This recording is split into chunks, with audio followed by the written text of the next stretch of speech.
डरपोक चुड़ैल।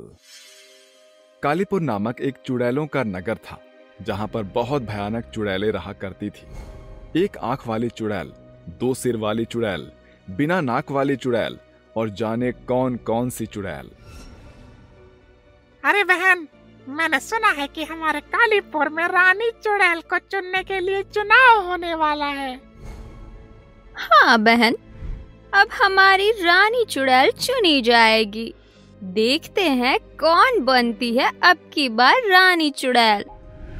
अरे सुनो, अभी अभी पता चला है कि रानी चुड़ैल के चुनाव के लिए अद्रिका और पूर्णिमा दोनों आमने सामने खड़ी हुई हैं। वो दोनों चुड़ैलों को अपनी ओर खींच रही है। अब समझ नहीं आ रहा कि दोनों में से किसको वोट करें। इस कालीपुर नगर में जितने चाहने वाले अद्रिका के हैं, उतने ही चाहने वाले पूर्णिमा के भी हैं। दोनों ने ही चुनाव का प्रचार जोरों शोरों से शुरू कर दिया है। अब देखना ये है कि रानी चुड़ैल कौन चुनी जाती है। देखना क्या है, चुनाव में तो पूर्णिमा ही जीतेगी, देख लेना। तीनों आपस में अद्रिका और पूर्णिमा के लिए लड़ने लगती हैं। उधर अद्रिका और पूर्णिमा अपने प्रचार करने में व्यस्त थी। इन्हीं चुड़ैलों के बीच में एक पूर्णा नाम की चुड़ैल भी थी। वो बहुत ही सीधी साधी और देखने में दुबली पतली थी। प्रचार के दौरान पूर्णिमा पूर्णा के पास गई। देखो पूर्णा, तुम बहुत दुबली पतली और कमजोर हो। अगर तुमने मुझे रानी के रूप में चुना तो मैं तुम्हारी रक्षा की जिम्मेदारी लूंगी। ठीक है, मैं तुम्हें वोट दे दूंगी। अरे पूर्णिमा, ये देख, इसकी हड्डियां ही हड्डियां चमक रही हैं। इतनी कमजोर है ये। इसको अपनी टीम में शामिल कर ले। इसके साथ छेड़छाड़ करने में मजा आएगा। अब हम काम में बोर हो जाएंगे तो ये हमारा मनोरंजन का जरिया बनेगी। बात तो तुम सही कह रही हो। इसको कठपुतली बना लेते हैं। जिस तरह से चाहेंगे उसको उस तरह से नचाएंगे। दुबली पतली सी कठपुतली अच्छी भी लगेगी। हाँ पूर्णिमा, वैसे भी बहुत दिन हो गए हैं कठपुतली से खेले। पूर्णिमा अपने जादू से पूर्णा को कठपुतली बना देती है और सब उसको अपनी मर्जी से हिलाते डुलाते हैं। पूर्णा बहुत परेशान हो जाती है। पूर्णिमा, मुझे जाने दो, मुझे बहुत तकलीफ हो रही है।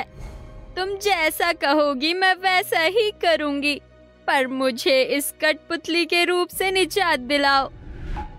ज्यादा आवाज की तो दिया सलाई आंखों में डाल दूंगी। नहीं नहीं, तुम जैसा कहोगी मैं वैसा ही करूंगी। पूर्णा बहुत ही डरपोक चुड़ैल थी, इसलिए वो पूर्णिमा की सारी बातें मान जाती है। पूर्णिमा के साथ जो चुड़ैलें रहती थी वो उसको परेशान करके बहुत खुश होती थी।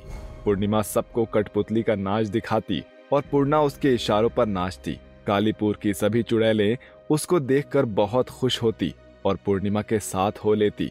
ये सब अद्रिका देख रही थी। एक दिन पूर्णिमा पूर्णा को जैसे ही सुई चुभाने वाली होती है तो अद्रिका उसका हाथ पकड़ लेती है। अद्रिका, छोड़ो मेरा हाथ। पूर्णिमा, परेशान करने की भी एक हद होती है। बेचारी पूर्णा एक डरपोक चुड़ैल है।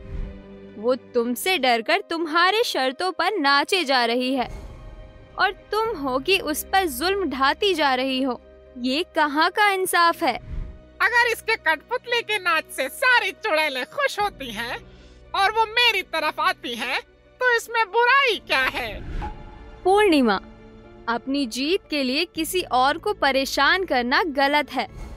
जो जीत तुम्हें चाहिए वो तुम अपने बलबूते पर जीतो ना। पूर्णा के बलबूते पर जीत को हासिल करके तुम सच में नहीं जीत पाओगी। अद्रिका, तुम मेरे काम के बीच में ना आओ तो अच्छा है। और वैसे भी इस चुनाव में सभी कुछ न कुछ करते हैं। तुम्हें जो करना है तुम करो और मैं जो कर रही हूँ मुझे करने दो।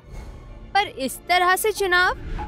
अद्रिका, मुझे ये चुनाव जीतने से कोई नहीं रोक सकता। इस चुनाव को जीतने के लिए मैं कुछ भी करने के लिए तैयार हूँ। इसके लिए मुझे किसी चुड़ैल को कठपुतली भी बनाना पड़ा तो इसमें कोई बुराई नहीं है। छोड़ दो पूर्णा को, नहीं, बिल्कुल नहीं, क्योंकि यही मेरी जीत का जरिया बनेगी। इसी के सहारे इस कालीपुर की रानी बनूंगी और कालीपुर की सारी चुड़ैलों को एक अच्छी रानी मिल जाएगी। अद्रिका के बार बार कहने पर पूर्णिमा पूर्णा को नहीं छोड़ती।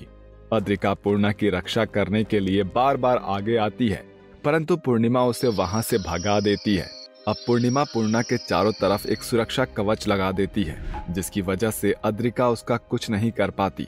धीरे धीरे पूर्णिमा पूर्णा को और ज्यादा परेशान करने लगती है। अब मुझे जीतने से कोई नहीं रोक सकता, क्योंकि इन चुड़ैलों को तो एक मनोरंजन का जरिया मिल गया है जो मेरे हाथों में है। एक दिन पूर्णिमा पूर्णा को परेशान कर रही थी और अपने इशारों पर नचा रही थी। तभी अचानक से पूर्णा के बंधे बाल खुल जाते हैं और हवा में उड़ने लग जाते हैं। पूर्णा एक विशाल रूप धारण कर लेती है, जो कि बहुत भयानक होता है। अरे बाप रे, हमने जिसे हड्डियों का ढांचा समझा था, ये तो रानी चुड़ैल निकली। तुम सही सोच रही हो। तुम लोगों ने मुझे बहुत परेशान किया है और मैं ये देखना चाहती थी कि तुम लोग एक असहाय चुड़ैल के साथ कैसे पेश आती हो।